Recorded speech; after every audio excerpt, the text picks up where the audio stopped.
3, 2, 1. You ready? You're listening to the Real Pineapple Podcast Network.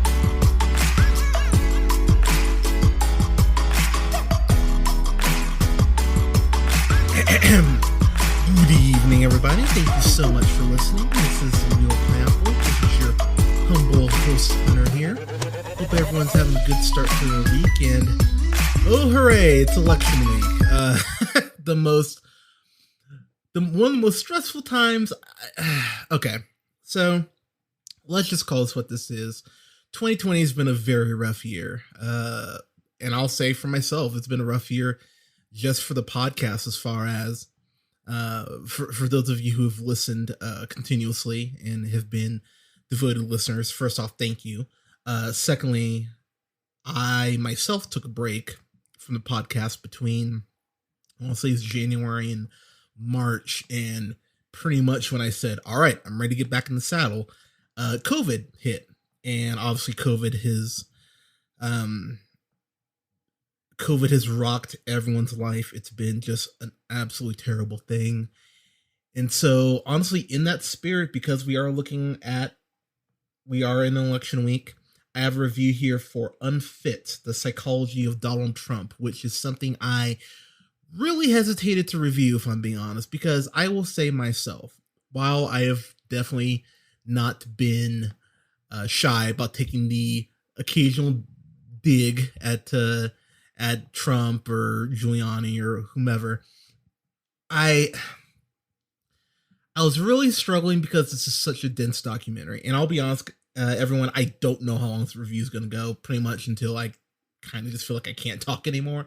But I would say, obviously, Lord willing, if you voted already, you did a mail-in ballot, or if you voted early, then, God bless, your vote's in, what have you.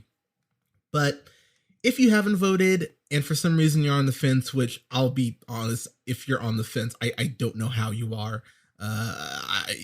It needs to be Biden, considering just how Trump has handled COVID alone. But I really want to get into why this documentary hit me so hard. So obviously Trump is going to have his supporters no matter what. Trump supporters have this just force field up that when you go ahead and try to present facts, it doesn't matter. They are hopelessly devoted to him. And the way I would compare it, honestly, is to Jovan, I think it's Jovan, how you said, Jovan Schmidt, the Red Skull in Captain America. And I know Hunter using a comic book reference, how original, but honestly, you think about Hydra and how Hydra's a cult. And honestly, now, I don't know if this, I would not say this is true for everyone, and I'll get into the reasons why, but Trump followers really are closer to a cult than they have any right to be. And before I was doing the podcast and when I was going to school, I was a psych major, and a lot of the things that they bring up in this documentary went, oh, wow, I remember talking about that, or writing a paper on that, or that's really fascinating. So as we just dive in here, so I will say for myself, when Trump was elected, I wasn't the biggest fan of Hillary. I voted for Hillary because, again, she's not nearly as racist as Trump is. The Clintons have plenty of skeletons in their closet, I'm sure. But between the two candidates, Hillary, for me, was easily the better candidate. But Hillary is, let's call it what it is, she's very unlikable. And so when Trump won, I was like, well, this sucks. But look, even with someone like George Bush Jr., something that I always have said is, look, everyone runs different campaign and everything. Maybe he will be better and calm down once he gets into office. And to be honest, guys, no, he hasn't. He's actually gotten worse since he's been in office, which is almost impressive if he wasn't such an asshole. So just as we dive in here, we could break down the amount of lies. I believe it's because the documentary breaks this down. Trump has told 19,127, I believe is the exact number, misleading or flat out falsehoods since his inauguration day. That breaks down roughly to about 15 lies a day, which even Jim Carrey in the 90s making Liar Liar would say, wow, you really need to tone it down. It's kind of insane that someone has been that just full of shit and continues to have people support him. And I think that for me myself, has been what's been so incredibly frustrating, irritating when you try to point these things out and people just go, no, he didn't mean it, or he was joking. You have to, at some point, he's no longer joking. And he even said, I don't kid. And I'm like, yeah, he doesn't kid because Trump's not funny. It makes sense that he wouldn't kid. So just to start this off, we look at someone like Sean Spicer. And no, not Melissa McCarthy. I actually like that, Sean Spicer. But Sean Spicer, the person, talks about the fact that there's no reason at all to lie about the size of the amount of people. I know you thought I was going somewhere else. There's no reason to lie about the size of the amount of people at your inauguration. It's just the fact that Obama's was bigger, not just because he's black, but that Obama, so many people turn out for Obama. Not that many people turn out for Trump. And from day one, this administration has been lying. Now, I understand Trump is a politician. Every politician lies. Everyone, even Obama, who I adore, has lied before. But it's the amount of lies. It's the fact that he's lying about stuff he doesn't need to lie about. Kellyanne Conway, who I have several issues with, she talked, day one, she talks about the fact that, Trump just presented an alternative fact. An alternative fact isn't a fact. No, that's not how this works. And that was something, this is maybe 5 minutes in the documentary. I was like, wow, we're 5 minutes in and I'm already irritated. George Conway, who of course is the husband of Kellyanne, his wife being Trump's campaign manager, he talked about the fact, and there are so many people who contribute to this documentary, which is for me why it's so effective, because you're getting multiple points of view. You're getting views from people who used to be Republican. George Conway talked about the fact that he had been a Republican since 1980. And like myself, he talked about the fact that he was hopeful that once he got in the office that he would calm down and would only go off the rails, as he puts it, every third day. But once he got in that position of power, he lost the incentive to be disciplined. And I will say for me, that's been the big thing. I think that's been really eye-opening. It's the fact that as a party, the amount of shit that the Republican Party has let Trump just get away with. While I am no fan of Megyn Kelly, I remember when he talked about she was bleeding out of her wherever. And as a guy, I'm sitting here going, what the fuck is wrong with you? Why aren't more people freaking out about this? And how it really just kind of went away. And that's so much what seems like happens with this dude. It's really kind of insane when you think about it. George Conway put it perfectly, I think, for me. He talked about the fact that Trump is a practical joke that got out of hand. And that's exactly what happened, because let's be real, everybody. When Trump announced that he was running for president, I remember at the Comedy Central roast of Donald Trump when he brought up the fact that, I'm going to run for president. I remember thinking, bullshit, he's not going to run. But then he runs, and what platform did he really run on? Making America great again. But when he was always asked, how are you going to do that? Really never had an answer. It was always something very superficial and just very hollow without actual legislation behind it. And that is the thing that the documentary does such a great job of, is hammering home the point of it's really about feelings with Trump. It's not about actually getting shit done. They talked to a psychiatrist, Justin Frank, who graduated from Harvard University. He wrote this book called Trump on the Couch, which I'm going to have to get. He flat out says Trump is a sociopath, a sadist, a racist, a misogynist, and a sexist in general. And it's, obviously not nothing that's going to, blow your mind, but something that did blow my mind is they talk about the Goldwater rule, which is something that I've heard brought up on C-SPAN and stuff like that. And Republicans have brought this up before because back in 1964, this guy Barry Goldwater ran for president, and in this magazine that's now been debunked, or is no longer active, Fact Magazine, they did a survey. They did a survey talking about if he was fit to be president, and several psychologists who, and we have to keep in mind, back in the 60s, everything was all about Freud, and unfortunately, they definitely overstepped. They talked about how they thought he was a latent homosexual, how he had a unresolved Oedipus complex. Goldwater sued them in the magazine, and he won.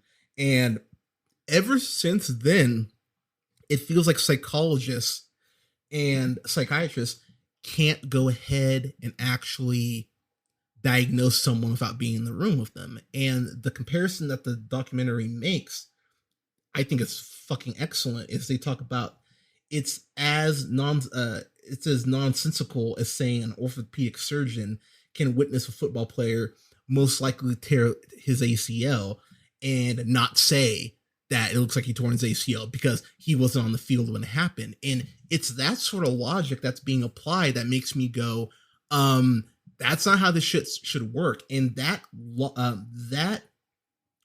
the Goldwater rule, has really been used as a gag order, essentially, to keep psychologists and psychiatrists from doing their jobs. And the thing about this documentary that it makes so clear is that the whole concept of science is under attack because of this presidency. We think about something like climate change or global warming. What was something Trump was running on? He was running on coal. I'm going to bring back coal jobs. And as an American, I just sit back and I go, first off, I think of Zoolander when he's in the coal mines, which always makes me laugh. But secondly, who would want to work with coal? You get dirty. It's gross. You can't breathe. It's horrible. Who would want to work in a fucking coal mine? I know it makes good money, but my God, solar energy makes so much more sense, and it's safer, and it's better for our planet that we're destroying. And the film really goes into that, and the documentary really goes into that. And that's something in particular that really made me go, that's really interesting. Something else I do want to point out, because I feel like Trump supporters will bring this up. It feels like some people are going to bring up the fact that having any sort of mental disorder would make someone a bad president. And I don't think that's true at all.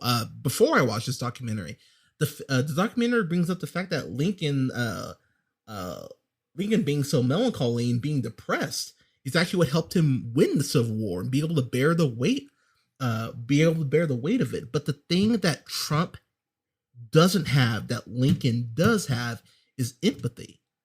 And you look at Trump in all of his speeches, and you think about the people from Trump's inner circle or his menagerie of fools, you really notice that they don't leave peacefully. It's never like, oh, thanks for your service and goodbye.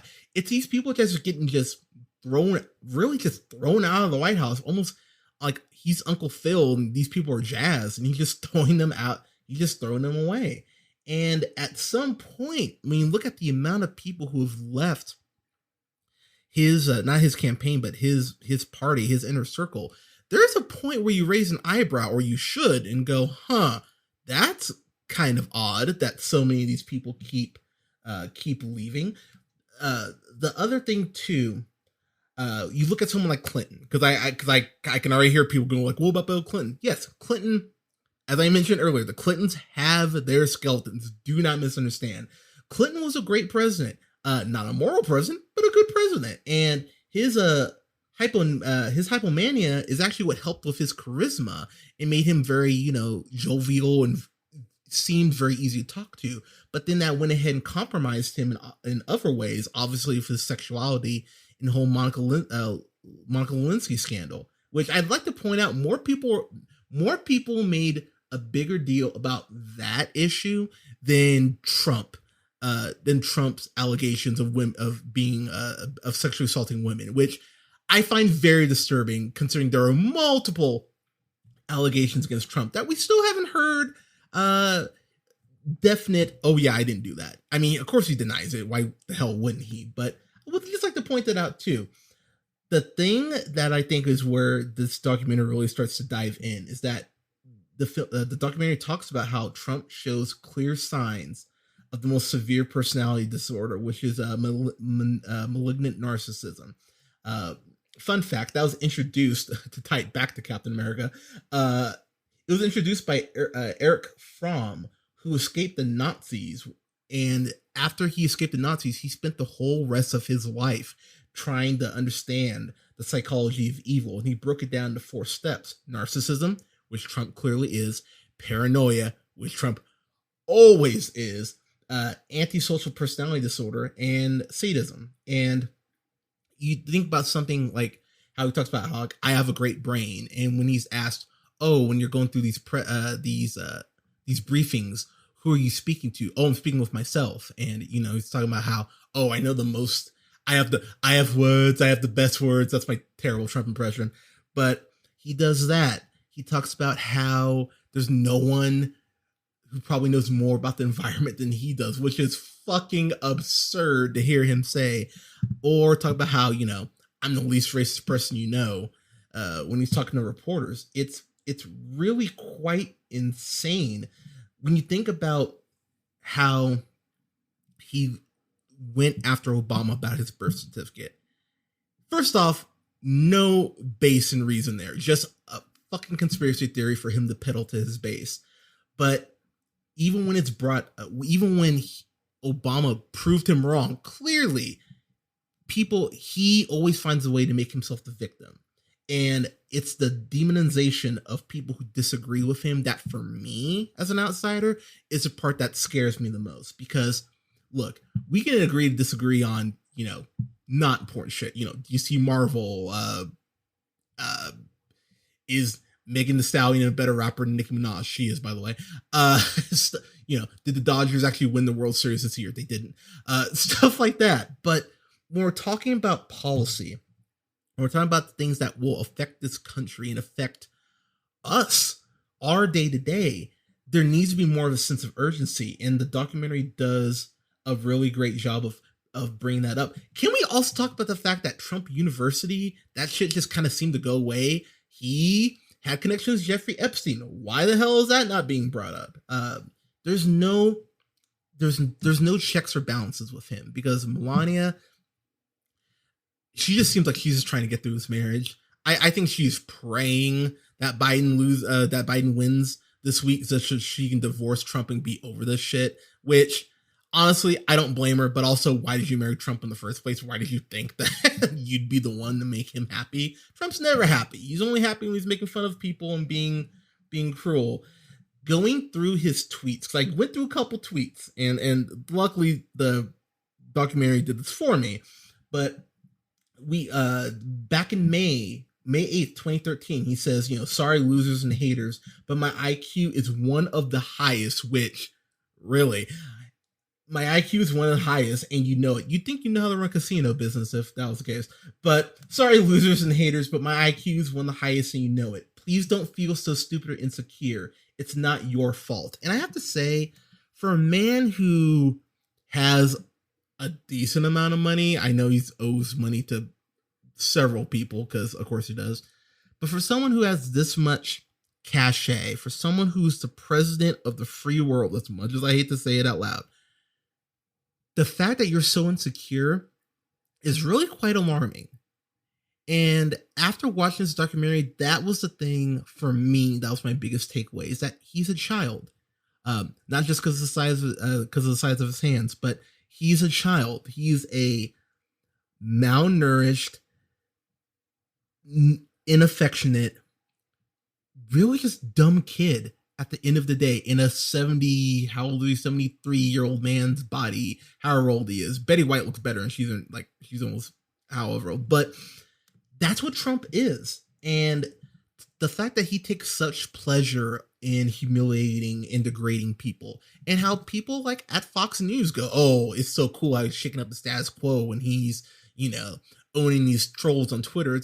There is a point where you go, because I remember when Obama was president, he got shit from the right because he would be on Twitter, every couple days or whenever it was. Trump is on Twitter constantly, and I don't hear those same criticisms. I mean, I will be the first to admit I definitely lean more left than right, but I am very consistent in my criticisms. I was criticizing Obama for how much he was on Twitter back in the day. It's absurd to think about how often this man is on Twitter and just doesn't seem to be doing, his job. When there is a rule in psychology called the Tarasoff rule, which is where a therapist imposes a duty to go ahead and warn appropriate people when a patient may present a risk or harm to a specific person. This was founded because back in the 70s, and they didn't say where the case happened, which I really wish they would have, but they talk about the fact that this guy went to his therapist and said, I'm going to kill my girlfriend. The therapist didn't say anything. Girlfriend ends up dead. And then you have that obviously on your conscience, but a life was lost when it didn't need to be. And so they bring up the fact that all these psychologists, all these people in the scientific field who agreed to go ahead and participate in this, they are doing so because as a country, they need to warn us that we are in dire straits and that we cannot afford for this man to have another 4 years. And that part in particular really hit home, and it really pushes how important this election is. And if you have not voted, please go out and vote. If you need to take an Uber, if you need to text a friend, I know COVID's a thing.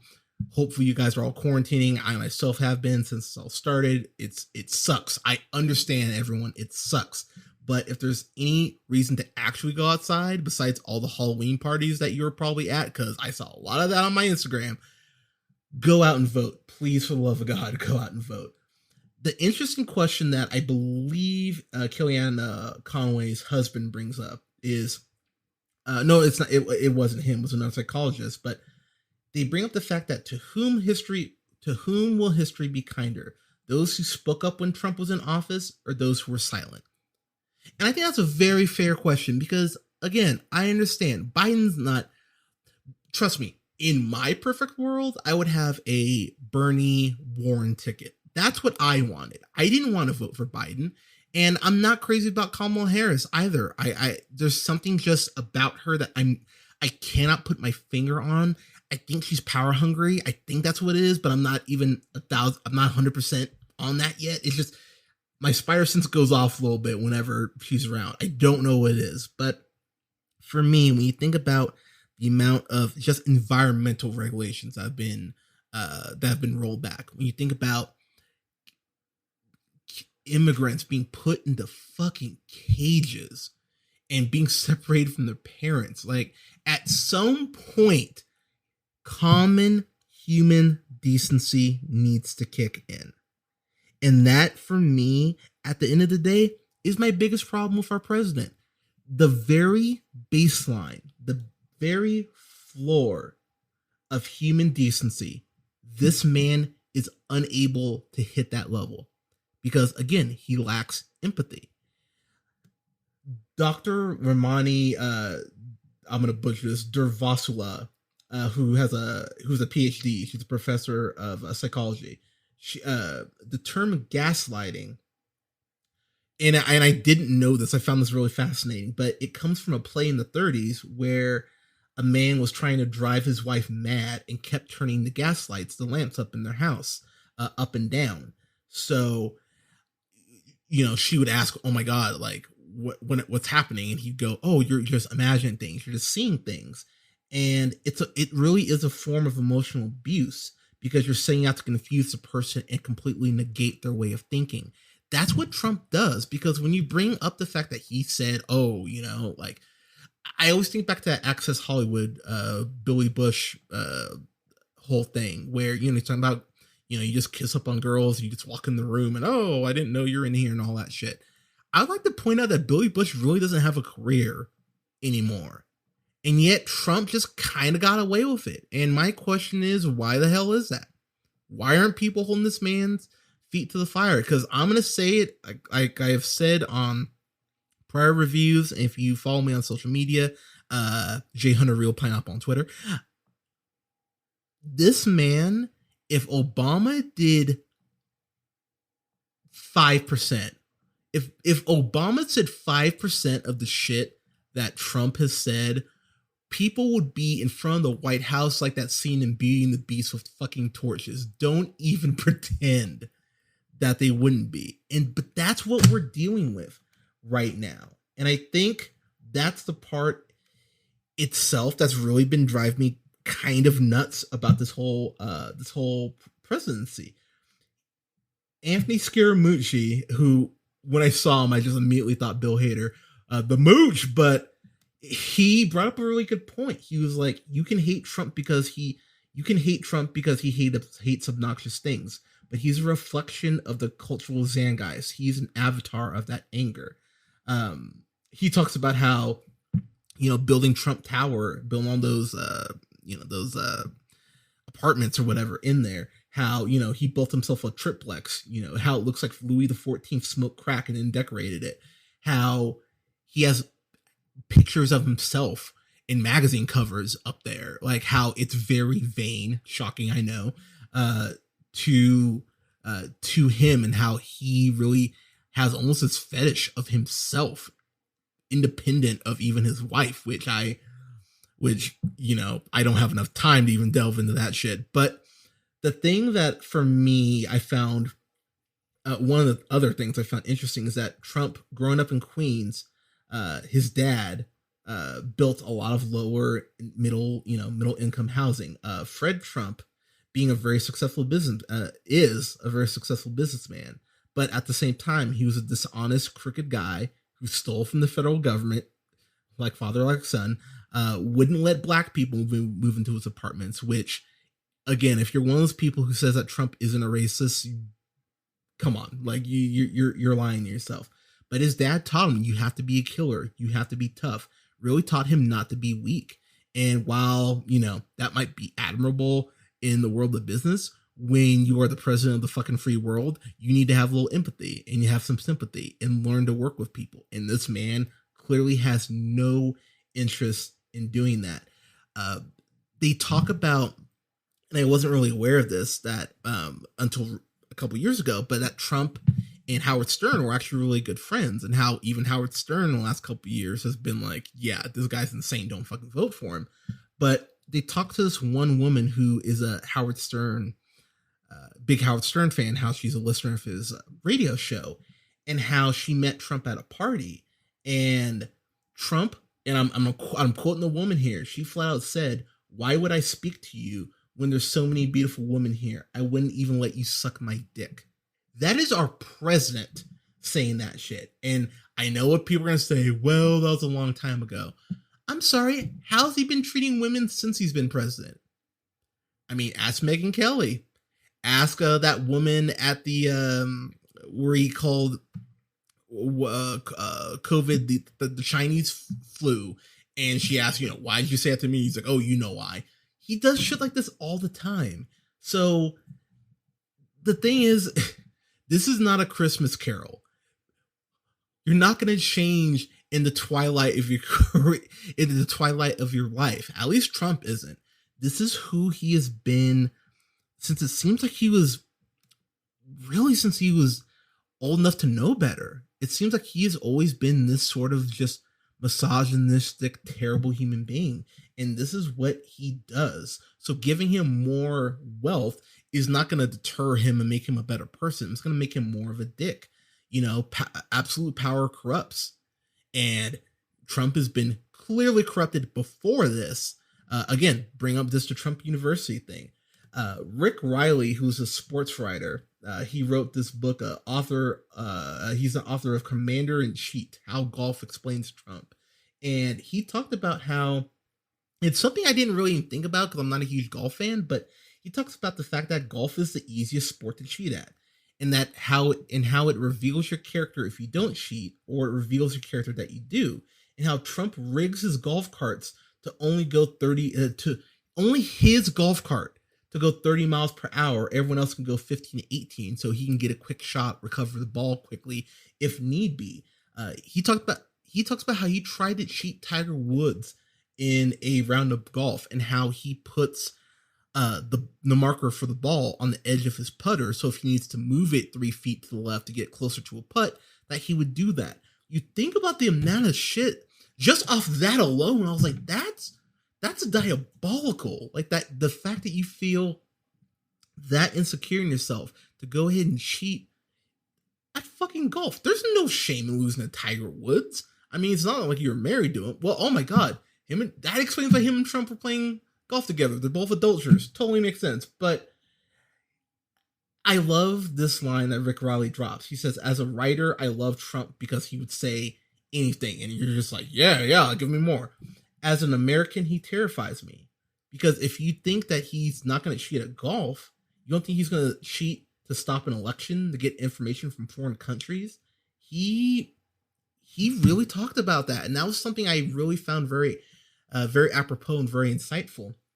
They talked to this guy, Bill Kristol, who's a Republican political analyst. He has worked in DC for over 30 years. And here's the part I think for me at the documentary that I went, this is really important. Because while, again, I definitely lean more left than right, the thing that I think people forget, what was it, a year or so ago when Amazon opened up that new headquarters, I believe it's in New York. That's kind of been my big problem with just our political system in general. We look at these people, Trump talked about it, like the people who are working coal mines and the blue collar workers and all that. The fact of the matter is, Amazon's not going to Wyoming. Amazon's not Apple's not building, a Apple campus in like North Dakota. But those are places that have my fellow Americans that need jobs, that want to get into the tech sector, that you could take away these coal jobs, present them with these better opportunities, help grow those areas. I'm not saying every place needs to be, New York or Silicon Valley or anything like that, but we need to do a better job. Republican or Democrat, we need to do a better job of looking out for those other states that you don't immediately think, Montana, they're like this huge tech spot, but you could put tech companies and stuff out there. You could give them more incentives to go ahead and provide more jobs, help boost the state economies. That's something that we just need to, as a country, look into. It's incredibly frustrating. You look at Trump but it's economic anger from those people. And honestly, in that aspect, when you hear someone come out and say, oh, I understand you, I'm going to make America great again, I'm going to take care of you. It doesn't take a lot when you feel that disenfranchised and that screwed over and that overlooked to go ahead and speak to those people. And on that aspect, I honestly get it, because that's something that Hillary did not do a great job of doing, is speaking to those, to people in more rural areas who felt like they were just being glossed over. So in that aspect, I honestly understand it, just to show that I'm not, just railing on Trump because, I think he sucks. It's a fair point. It's a fair point. And there's so much here to go ahead and break down. But you look at him hiring Steve Bannon, who's a white nationalist and a grade A piece of shit. Like, he's somehow worse for me than Alex Jones, which is actually almost impressive. But you look at what he has done. You look at the people he's hired. At some point, we need to look back and look at someone like Mussolini and look at Hitler. This is the playbook that they use. These very boisterous speeches, really not talking about anything, but trying to rally rally people who felt like they had been screwed. And it really paints a very ugly picture of where democracy is. Now, again, I personally think Biden's going to win this week. But, before I get to my final thoughts, I wanted to bring this up. with the whole bus situation in Texas, where where the Biden Harris campaign went ahead and canceled that rally because they were almost ran off the side of the road, and how Trump goes, "Oh, I don't think they did anything wrong. I thought they were being patriots." Whether you're a Republican or you're a Democrat, when it comes to endangering people's lives and running them off the side of the fucking road, that's where your morality needs to kick in. Period. Because, look, again, I hate Trump. I think he sucks. I'm not sitting here on mic saying, oh, I hope something bad happens to him. Because as someone who's lost a father, no kid should have to live their life without their parent. I understand how shitty that is. But for this man to not condemn his base for being absolute assholes, he should be ashamed of himself. Period. And the fact of the matter that not more of his base are going, well, that was really, I love Trump, but that's wrong. And why are we trying to do that? Is quite disgusting to me, to be quite frank. And the last thing I'll say before I get to my final thoughts here, Ivana Trump, which was Trump's, I don't know, second, third, fifth wife, who the fuck can keep track at this point, she mentions in their divorce papers that Trump used to love to read Hitler's speeches to get himself hyped up. I don't know why Hitler's speeches are getting you excited, you sick son of a bitch, but that's something that he would do. And here's the last thing. A lie or prejudice, it becomes accepted reasoning. When you repeat it 3 times, it makes it fact. And if you notice in a lot of Trump speeches, I went back and I watched a couple of them, which I was not thrilled to do, but just to really hammer home the point, he does that a lot. It's a classic dictator 101. It's right out of the playbook. So when you think about how evil this man has been, it's not surprising that he would go to that shit. This right here, for me, this election, he is not Adolf Hitler. He's more Mussolini. Let's call it what it is. He's way closer to Mussolini than he is to Hitler. And before, if you're a Trump supporter, you go, oh, that's bullshit. Come on. I'd like to point out how many people were saying Obama was a Muslim or he was the Antichrist. And of course, he's not. And so you don't get to be offended by Trump being compared to Mussolini, but years ago, been telling people that Obama was the Antichrist or Muslim. So you need to shut the fuck up on that. So sorry, don't even try to spin that with me. With that said, I'm not going to give this a fan-fucking-tastic because I'll be honest, the documentary itself, it's the best documentary I'll probably never watch again. But at the end of the day, people, Trump, one of my favorite quotes is, when someone shows you who they are, believe them. And this man has shown us that he is a racist, that he's a sexist, that he's misogynistic, that he doesn't care about the American people. Because let's be real, how has he handled COVID? He's gone ahead and just acted like this is something that was going to go by, and it's still sticking around. Unlike Trump, the virus doesn't discriminate. It will go after whoever is in the fucking area. So we really need to take this seriously. And the fact that he downplayed masks, the fact he got COVID, and really, we haven't really heard much about his health. I'd like to point out, he says he's fine, but of course he'd say he's fine. Why was he going to go ahead and look weak because of the evil COVID? That's who he is. He is a boisterous showman, not a president. So I'm going to give this a solid A because, again, as a psychology buff, as just someone who loves to break things down, this film in particular, it's gonna upset people. It's gonna rattle feathers, but honestly, it's supposed to. And again, if you haven't voted, please go out and vote for Joe Biden. I understand he's not the best choice again. And I just have to say too, last thing in closing, I promise.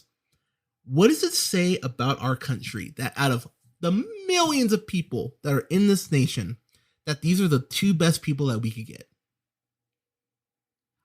It's a rhetorical question, but it's something to really think about. But let's be real. Everyone wants to go back outside. Everyone wants to get back to some sense of normalcy. Trump's not helping us with that with COVID. If we're going to go ahead and get back to some semblance of the way things were, we need to flatten the curve. And he's not taking this shit seriously. And we have lost over 200,000 Americans because of it. So, Unfit, have you watched it? Let me know what you thought in the comments below. Go ahead and hit that subscribe button. You can find us wherever you listen to podcasts. You can like us on Facebook at The Real Pineapple. And you can go ahead and follow yours truly on Twitter at jhunterrealpineapple. And you can follow my colleague Scott on Twitter at Nearman the First. Everyone, whether you're a Trump supporter or not, please stay safe out there. Please take care of each other. Things will get better. I know things are insane right now, but it will get better. But we need to be careful. We need to take care of each other. So please do so, and we'll talk to you soon. We'll be back with reviews soon. Take care, everybody.